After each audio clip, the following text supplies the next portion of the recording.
Hello, this is world record holder Twinkle Acharya. स्वागत है आप सभी लोगों का। पिछले वीडियो में हमने सेतु बंधासन के अर्थ के बारे में आपसे बातचीत की थी। सेतु बंधासन के फायदे क्या है, अगर आप लगातार सेतु बंधासन का अभ्यास करते हो तो आपको क्या फायदे मिल सकते हैं, ये सारी जानकारी मैंने आपके साथ शेयर की थी। इस वीडियो में हम जानेंगे सेतु बंधासन कैसे किया जाता है और कौन नहीं कर सकता। तो चलिए वीडियो को शुरू करते हैं। आसन करने से पूर्व हमें कुछ सावधानियां भी रखनी चाहिए। अगर आप नियमित रूप से आसन का अभ्यास कर रहे हैं तो आपको इस बात का ज़रूर ध्यान रखना चाहिए कि ये आसन मेरे लिए है या नहीं। काफ़ी सारे आसन जो होते हैं वो हमारे लिए बहुत ही ज़्यादा फायदेमंद होते हैं, लेकिन कुछ आसनों का अभ्यास आपने नहीं करना चाहिए। तो चलिए देखते हैं कि सेतु बंधासन करते समय हमें क्या सावधानियां रखनी चाहिए। सबसे पहले तो आपने सुबह जल्दी उठना है, उसके बाद आप स्नान इत्यादि खत्म कर लें, फिर आप आसनों का अभ्यास कर सकते हैं।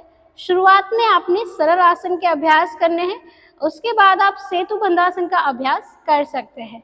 अगर आप इसका अभ्यास खाली पेट करें तो आपको बहुत ज़्यादा फायदे मिल सकते हैं।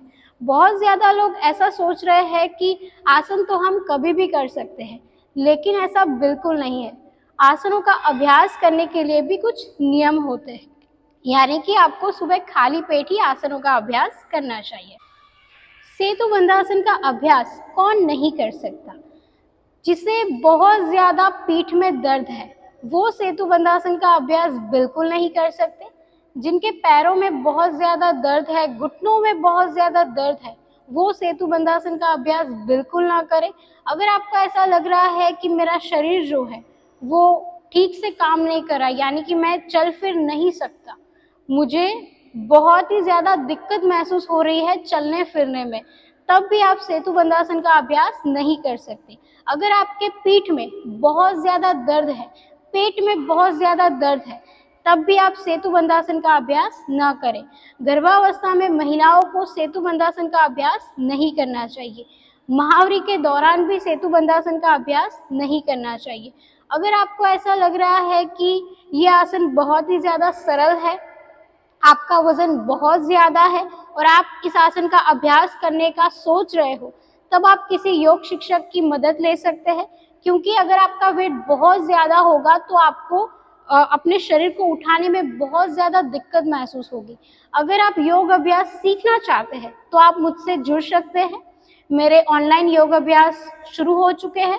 आप मुझे डीएम कर सकते हैं और मुझसे बातचीत कर सकते हैं। मेरे इंस्टाग्राम पर आप डीएम कर सकते हैं, या फिर आप मुझे कमेंट बॉक्स में भी लिख सकते हैं कि हमें योग अभ्यास सीखना है, तो मैं आपको ज़रूर सिखाऊंगी।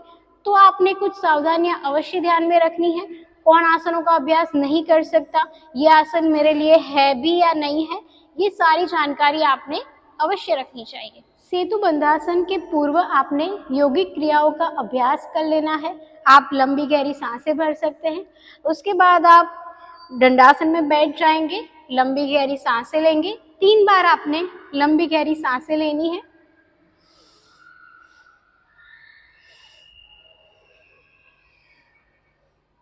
सेतु बंधासन करने के लिए हम मैट पर ऐसे लेट जाएंगे।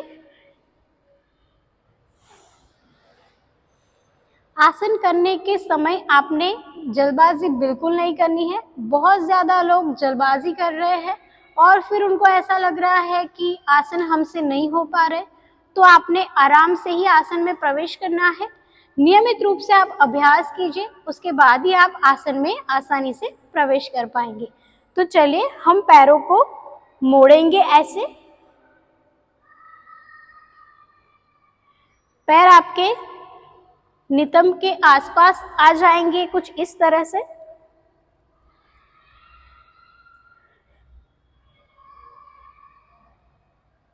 श्वास भरकर हम ऊपर उठेंगे और श्वास बाहर निकालकर हम होल्ड रहेंगे। आसन में आपने बने रहना है।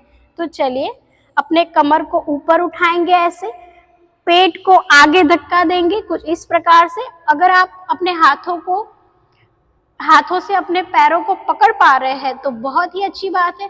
अगर आप पकड़ नहीं पा रहे हैं तो आप हाथ को ऐसे ही रखें।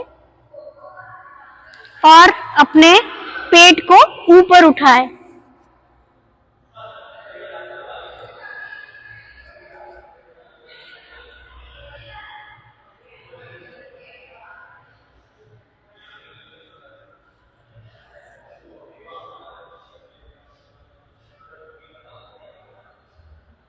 श्वास बाहर छोड़कर बने रहे।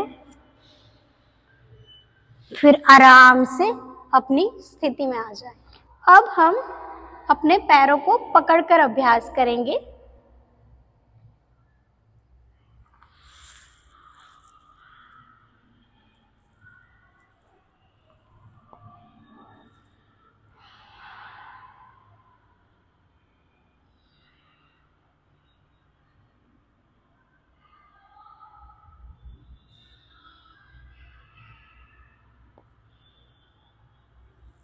फिर आराम से वापस आ जाए। शवासन में थोड़ी देर विश्राम करें।